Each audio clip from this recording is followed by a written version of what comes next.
ओम शांति। आज बाबा के 12-10 के महावाक्य है। बाबा आज कह रहे हैं कि हम श्रीमत पर चलेंगे तो हमारे सारे भंडारे भरपूर हो जाएंगे। तो भंडारा भरपूर, कालकंटक दूर कहा जाता, परंतु जितने श्रीमत पर चलेंगे तो ये फायदा हो सकता है। तो सुनते हैं आज बाबा के 12-10 के महावाक्य। मीठे बच्चे, श्रीमत पर चलो तो तुम्हारे सब भंडारे भरपूर हो जाएंगे, तुम्हारी तकदीर ऊंची बन जाएगी। प्रश्न है, इस कलयुग में किस चीज का देवाला निकल चुका है? देवाला निकालने से इसकी गति क्या हुई? उत्तर है, कलयुग में पवित्रता, सुख और शांति का देवाला निकल चुका है। इसलिए भारत सुख धाम से दुख धाम, हीरे से कौड़ी जैसा बन गया। यह खेल सारा भारत पर है। खेल के आदि, मध्य, अंत का ज्ञान अभी बाप तुम्हें सुना रहे हैं। तकदीरवान सौभाग्यशाली बच्चे ही इस ज्ञान को अच्छी रीति समझ सकते हैं। गीत है, भोलेनाथ से निराला कोई और नहीं, बिगड़ी बनाने वाला कोई और नहीं। ओम शांति। भगवान उवाच। कौन सा भगवान? भोलानाथ शिव भगवान उवाच। बाप भी समझाते हैं, टीचर का भी काम है समझाना, सतगुरु का भी काम है समझाना। शिव बाबा को ही सत बाबा, भोलानाथ कहा जाता। शंकर को भोलानाथ नहीं कहेंगे, उनके लिए तो कहते हैं आंख खोली तो सृष्टि को भस्म कर दिया। भोला भंडारी शिव को कहते हैं, अर्थात भंडारा भरपूर करने वाला। कौन सा भंडारा? धन, दौलत, सुख, शांति का। तो बाप आए ही है पवित्रता, सुख, शांति का भंडारा भरपूर करने। कलयुग में पवित्रता, सुख, शांति का देवाला है, क्योंकि रावण ने श्राप दिया हुआ है। सब शोक वाटिका में रोते पीटते हैं। भोलानाथ शिव बैठ सृष्टि के आदि, मध्य, अंत का राज समझाते हैं। अर्थात तुम बच्चों को त्रिकालदर्शी बनाते हैं। ड्रामा को तो और कोई जानते ही नहीं, माया ने बिल्कुल ही बेसमझ बना दिया है। भारत का ही यह हार जीत, दुख सुख का नाटक है। भारत हीरे जैसा सॉल्वेंट था, अब कौड़ी जैसा इंसॉल्वेंट है। भारत सुख धाम था, अब दुख धाम है। भारत हेवन था, अब हेल है। हेल से फिर हेवन कैसे बनता? नरक से स्वर्ग फिर कैसे बनता? उसके आदि, मध्य, अंत का ज्ञान सिवाय ज्ञान सागर के कोई समझा न सके।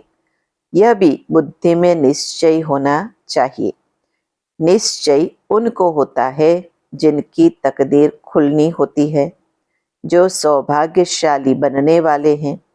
दुर्भाग्यशाली तो सब है ही। दुर्भाग्यशाली माना तकदीर बिगड़ी हुई है, भ्रष्टाचारी है।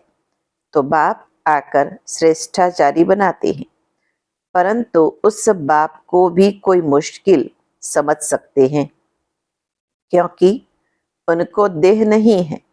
सुप्रीम आत्मा बात करती है। पावन आत्माएं होती ही है सतयुग में। कलयुग में सब पतित है। अनेक मनोकामनाएं लेकर जगत अम्बा के पास जाते, जानते कुछ भी नहीं। फिर भी बाप कहते हैं, जो जो जिस जिस भावना से पूजा करते हैं, तो मैं अल्पकाल उनका क्षण भंगुर के लिए फल दे देता हूँ। जड़ मूर्ति कभी उसका फल नहीं दे सकती। फल देने वाला, अल्पकाल सुख देने वाला मैं ही हूँ। और बेहद का सुखदाता भी मैं ही हूँ। मैं सुखदाता, शिव बाबा सुखदाता है। बाबा कहते मैं दुखदाता नहीं हूँ। चाहे अल्पकाल का चाहे सदा काल का, 21 जन्म का सुख देने के लिए बाप ही निमित्त है या बाप ही जिम्मेवार है। बाबा कहते मैं दुखदाता नहीं हूँ, मैं तो दुख हरता सुख करता हूँ। तुम आए हो सुख धाम में स्वर्ग का वर्षा पाने, इसमें परहेज बहुत है। तो बाप समझाते हैं आदि में है सुख, फिर मध्य में भक्ति मार्ग शुरू होता है तो सुख पूरा हो दुख शुरू होता है। फिर देवी देवता वाम मार्ग माना विकारी मार्ग में गिर पड़ते हैं, जहां से ही फिर भक्ति शुरू होती है। तो आदि में सुख, मध्य में दुख शुरू होता है, अंत में तो महान दुख है। अभी उसके नज़ारे भी देख रहे हैं। जो ऐसे मुसलमानों के राज के समय पर जो भी यातनाएं दी जाती थी, जो कत्लेआम होता था, जो भी ऐसे राजा का ऑर्डर माना सब कुछ माना जाता था, उस प्रकार से किसी का गला काटना, किसी का कुछ काटना, ये सारा चलता रहता है। आज अभी के समय के अंदर ये सुनने में आ रहा है कि ऐसी परिस्थितियां निर्माण हो रही है और आज भी ऐसी यातनाएं देना शुरू कर दिया है। राजा का कहना सर्वोपरि हो जाता, तो आज भी ऐसे जो टेररिस्ट के रूप में है वो भी ऐसी जो साधारण जनता है उसको दुख देना शुरू कर दिया है। देते ही थे, लेकिन आज पूरी उसको कितना भी समझाओ पर वो मानने को तैयार नहीं होती है। तो उससे तो बड़ा दुख आज कौन सा हो सकता है। तो बाप कहते हैं अंत में महान दुख है, तो बाप कहते हैं अब सर्व का शांति सुखदाता मैं हूँ, तुमको सुख धाम में चलने के लिए तैयार कर रहा हूँ। बाकी सब हिसाब किताब चुकतू कर शांति धाम में चले जाएंगे। सजाएं तो बहुत खाएंगे, ट्रिब्यूनल बैठती है, बाबा ने समझाया है। काशी में भी बलि चढ़ते थे, काशी कलवट कहते हैं ना। अब काशी में है शिव का मंदिर, वहां भक्ति मार्ग में शिव बाबा की याद में रहते, कहते बस आपके पास आऊं। बहुत रो रो कर शिव पर बलि चढ़ते हैं। उसमें भी अंदर ऐसा एक कुआं होता है जिसके अंदर तलवार नीचे होती है और उसके ऊपर अपने आप को जीवघात कर लेते हैं। तो बाबा कहते वो समझते हमने काशी कलवट खाया माना हम शिव के पास पहुंच गए। जीते जी शिव बाबा का यहाँ वास्तव में बाबा कहते तुम बलि चढ़ते हो, अर्थात जीते जी शिव बाबा का बनते हो 21 जन्म का वर्षा पाने के लिए। जीव घात की बात नहीं, कोई शरीर छोड़ने के लिए या कोई हमें बलिदान करना है, स्थूल रूप में कोई गला काट के देना है, बाबा कहते ऐसा नहीं है। जीते जी बाबा मैं आपका हूँ, ये दिल से स्वीकार करना है। वह तो शिव पर बलि चढ़ते हैं, मर जाते, समझते हैं हम शिव बाबा का बन जाऊंगा, परंतु बनते नहीं हैं। यहाँ तो जीते जी बाप का बने, गोद में आए, फिर बाप की मत पर चलना पड़े, तब ही श्रेष्ठ देवता बन सकते हैं। तुम अब बन रहे हो, कल्प कल्प तुम यह पुरुषार्थ करते आए हो, यह कोई नई बात नहीं है।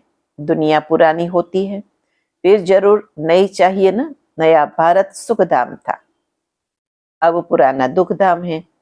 मनुष्य इतने पत्थर बुद्धि है जो यह नहीं समझते कि सृष्टि एक ही है, वह सिर्फ नई और पुरानी होती है। वो नहीं जानते, इसलिए साइंस घमंडी आज इस प्लेनेट पर, आजकल उस प्लेनेट पर उसके लिए खोज करते रहते। बाबा कहते माया ने बुद्धि को ताला लगाए बिल्कुल ही तुच्छ बुद्धि बना दिया है। इसलिए ऑक्यूपेशन जानने बिगर देवताओं की पूजा करते रहते हैं। इसको ब्लाइंड फेथ कहा जाता, अंधश्रद्धा कहा जाता। देवियों की पूजा में करोड़ों रुपया खर्च करते हैं। अभी नवरात्रि आ रही है, उनकी पूजा कर खिला पिला कर फिर समुद्र में डुबो देते। तो यह गुड़ियों की पूजा हुई ना। देवियों की पहले कलकत्ता के अंदर इस प्रकार से होता, आज पूरे भारत में भी चलता, पर पूरे भारत में गणेश का ज्यादा चलता है, अब उसका भी यही होता है। पर बाबा कहते इससे क्या फायदा, इतना धूमधाम से मनाते, खर्चा करते, हफ्ता बाद जैसे स्मशान में दफन कर देते, वैसे वह फिर सागर में डुबो देते।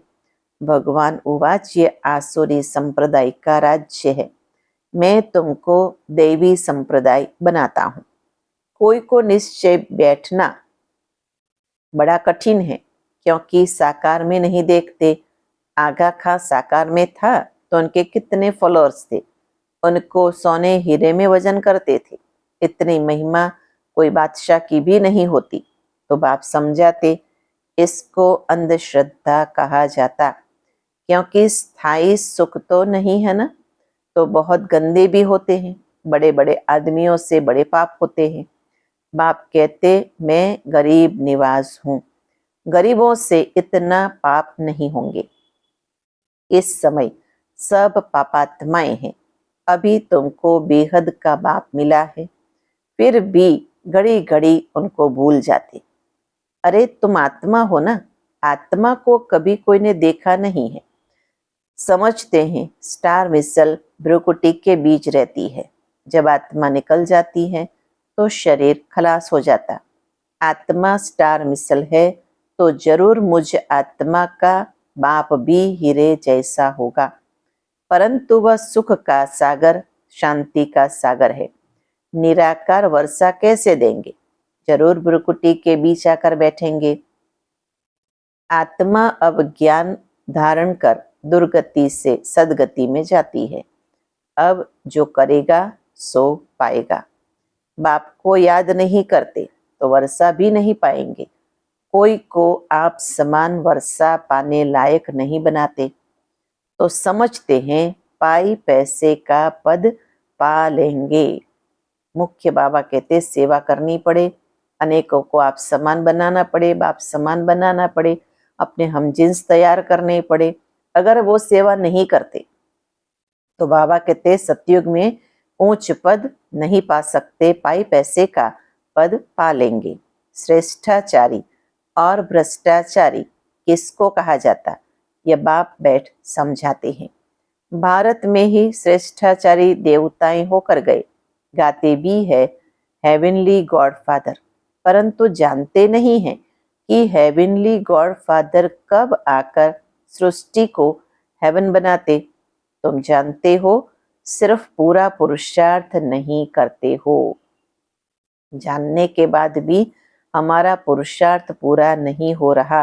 बाबा रिजल्ट बता रहे हैं, वह भी फिर बाबा कहता है कोई बात नहीं, वह भी ड्रामा अनुसार होना है, जितना जिसकी तकदीर में है।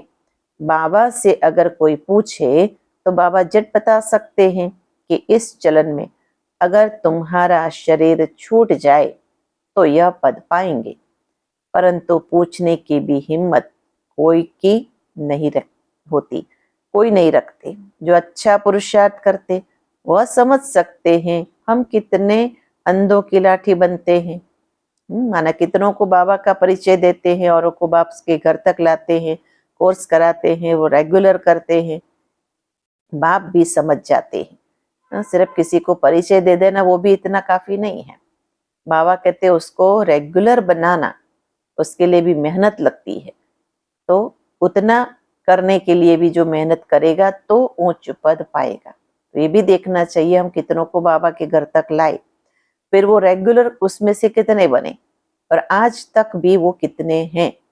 चले कोई भी सेंटर पर जा रहे हो, लेकिन जरूरी है कि वो टिके, माना जिंदा रहे ज्ञान मार्ग में। तो बाप भी समझ जाते हैं ये अच्छा पद पाएंगे। ये बच्चा कुछ भी सर्विस नहीं करता तो वहां भी दास दासी जाकर बनेंगे। झाड़ू आदि लगाने वाले, श्री कृष्ण की पालना करने वाले, महारानी का श्रृंगार करने वाले दास दासियां भी होते हैं ना। वह है पावन राजाएं, यह है पतित राजाएं। तो पतित राजाएं पावन राजाओं के मंदिर बनाकर उन्हों की पूजा करते हैं, जानते कुछ भी नहीं। बिरला मंदिर कितना बड़ा है, कितने लक्ष्मी नारायण के मंदिर बनाते, परंतु जानते नहीं कि लक्ष्मी नारायण कौन है। फिर उनको कितना फायदा मिलेगा, अल्पकाल का सुख। जगत अम्बा के पास जाते, यह थोड़े ही जानते हैं कि यह जगत अम्बा ही लक्ष्मी बनती है। इस समय तुम जगत अम्बा से विश्व की सब मनोकामनाएं पूरी कर रहे हो, विश्व का राज्य ले रहे हो। जगत अम्बा तुमको पढ़ा रही है, वही फिर लक्ष्मी बनती है, जिससे फिर वर्ष वर्ष भीख मांगते। कितना फर्क है, लक्ष्मी से हर वर्ष पैसे की भीख मांगते। दिवाली आएगी, लक्ष्मी पूजन करेंगे और यही कामना रखेंगे कि हमारा घर भी धन से भरपूर हो जाए। लक्ष्मी को ऐसे नहीं कहेंगे कि हमको बच्चा चाहिए या बीमारी दूर करो, नहीं। लक्ष्मी से सिर्फ धन मांगते हैं, नाम ही है लक्ष्मी पूजन। जगदम्बा से बहुत कुछ मांगते, वह सब कामनाएं पूरी करने वाली है। तो अभी तुमको जगत अम्बा से मिलती है स्वर्ग की बादशाही। लक्ष्मी से हर वर्ष कुछ न कुछ धन का फल मिलता है, तब तो हर वर्ष पूजा करते हैं। समझते धन देने वाली है, धन से फिर पाप भी करते रहते, धन प्राप्ति के लिए भी पाप करते हैं। अभी तुम बच्चों को मिलते हैं अविनाशी ज्ञान रतन, जिससे तुम माला माल बन जाएंगे। जगदम्बा से स्वर्ग की राजाएं मिलती है, वहां पाप होता नहीं। कितनी समझ की बातें हैं। कोई तो अच्छी रीति समझते, कोई तो कुछ समझते नहीं है, क्योंकि तकदीर में नहीं है। श्रीमत पर नहीं चलते तो श्रेष्ठ थोड़ी ही बनेंगे, फिर पद भ्रष्ट हो जाता। सारी राजधानी स्थापन हो रही है, यह समझना है। गॉड फादर हेवनली किंगडम स्थापन कर रहे हैं, फिर भारत हेवन बन जाएगा। इसको कहा जाता कल्याणकारी युग संगम। यह है बहुत से बहुत 100 वर्ष का युग, और अभी सभी युग बाकी है 1250 वर्ष के। अब 100 में से कितने बाकी रहे? 100 में से 87 तो पूरे हो गए, बाबा कहते, और बाकी सब युग 1250 वर्ष के। अजमेर में वैकुंठ का मॉडल है, दिखलाते हैं स्वर्ग कैसा होता है। स्वर्ग तो जरूर यहाँ ही होगा ना, थोड़ा भी सुना तो स्वर्ग में आएंगे, परंतु पढ़ेंगे नहीं तो जैसे भील है। प्रजा भी नंबरवार तो होती है ना, परंतु वहां गरीब साहूकार सुख सबको रहता है, यहाँ तो दुख ही दुख है। भारत सतयुग में सुखधाम था, कलयुग में दुखधाम है। यह वर्ल्ड की हिस्ट्री ज्योग्राफी रिपीट होनी है। गॉड एक है, वर्ल्ड भी एक है। नई वर्ल्ड में पहले भारत, अभी भारत पुराना है, जिसको फिर नया बनना है। यह वर्ल्ड की हिस्ट्री ज्योग्राफी ऐसे रिपीट होती रहती है, और कोई इन बातों को नहीं जानते। सब तो एक जैसे नहीं होते हैं, मर्तबे तो वहां भी रहेंगे। वहां सिपाही लोग होते नहीं, क्योंकि वहां डर होता नहीं। वहां तो डर है, यहाँ तो डर है, इसलिए सिपाही आदि रखते हैं। अजमेर में जो मॉडल दिखाया है स्वर्ग का, वहां भी सैनिक दिखाए हैं, क्योंकि वो जानते नहीं कि वहां कोई सिपाही आदि तो होते नहीं वास्तव में। भारत में टुकड़े टुकड़े कर दिए हैं। सतयुग में पार्टीशन होता नहीं, पूरा भारत एक लक्ष्मी नारायण का राज्य होगा, ऊपर से लेके नीचे तक पूरा भारत। आज इतने सारे जो राज्य बन गए, वहां ऐसे नहीं होगा। लक्ष्मी नारायण का एक ही राज्य चलता है, पाप कोई होता नहीं। अब बाप कहते, बच्चे मेरे से सदा सुख का वर्षा लो, मेरी मत पर चलकर। बाप से सुख का वर्षा लेना है, बाप की मत पर चलकर। सदगति का मार्ग एक ही बाप दिखाते हैं, यह है शिव शक्ति शक्ति सेना जो भारत को स्वर्ग बनाती है या तन मन धन सब सेवा में लगाते हैं। उस बापूजी ने क्रिश्चियन को भगाया, यह भी ड्रामा में था, परंतु उनसे कोई सुख नहीं हुआ। उसमें भी कहते कि सुभाष चंद्र बोस ने ज्यादातर सारा उसका किया हुआ था। लेकिन जो भी वो तो ड्रामा है। तो बाबा कहते यह सुख जो भी मिला, बाबा कहते उसमें कोई सुख हुआ नहीं, यह मिलेगा, यह होगा कहते रहते। मिलना है सिर्फ बाप से, बाकी तो सब खत्म हो जाएगा। कहते हैं बर्थ कंट्रोल करो, उसके लिए माथा मारते रहते, होगा कुछ भी नहीं। अभी थोड़ी लड़ाई शुरू हो जाए तो फेमन पड़ जाएगा, एक दो में मारा मारी हो जाएगी। तो अभी जो भी थोड़ा बहुत शुरू हुआ है उसके बहुत दुष्परिणाम देखने को मिल सकते हैं। इसलिए बाबा कहते सावधान। वो तो वहां हो रहा है, इसलिए अभी हम यहाँ नहीं सोचते, पर हमारा काम है उन आत्माओं को भी शांति का दान देना। बाबा की अभी थोड़ी बहुत जो भी सेवाएं बाकी रही है वो जल्दी से जल्दी पूरी हो जाए, तब तक ये सारा पूरा ना हो, क्योंकि अभी फिर भी थोड़े बहुत वर्ष बाकी है। तो बाबा कहते हमारा पुरुषार्थ भी हम जल्दी से जल्दी पूरा करें, बाबा की सेवा को भी पूरा करें, फिर तो लड़ाई लगनी ही, हम चाहे न चाहे। अच्छा मीठे मीठे सिकिलते बच्चों प्रति माता पिता बाप दादा का याद प्यार और गुड मॉर्निंग। रूहानी बाप की रूहानी बच्चों को नमस्ते। हम रूहानी बच्चों की रूहानी माता पिता बाप दादा को याद प्यार और गुड मॉर्निंग। ओम शांति। सार है, पहला, जीते जी बाप पर बलि चढ़ना है, अर्थात बाप का बनकर बाप की ही श्रीमत पर चलना है। आप समान बनाने की सेवा करनी है। दूसरा, अविनाशी ज्ञान रत्नों का दान कर जगतम्बा समान सर्व की मनोकामनाएं पूर्ण करने वाले बनना है। वरदान, सेवाओं में सदा सहयोगी बन सहज योग का वरदान प्राप्त करने वाले विशेषता संपन्न भव। ब्राह्मण जीवन विशेषता संपन्न जीवन है। ब्राह्मण बनना अर्थात सहज योगी भव का वरदान प्राप्त करना, यही सबसे पहला जन्म का वरदान है। इस वरदान को बुद्धि में सदा याद रखना, यह है वरदान को जीवन में लाना। वरदान को कायम रखने की सहज विधि है सर्व आत्माओं के प्रति वरदान को सेवा में लगाना।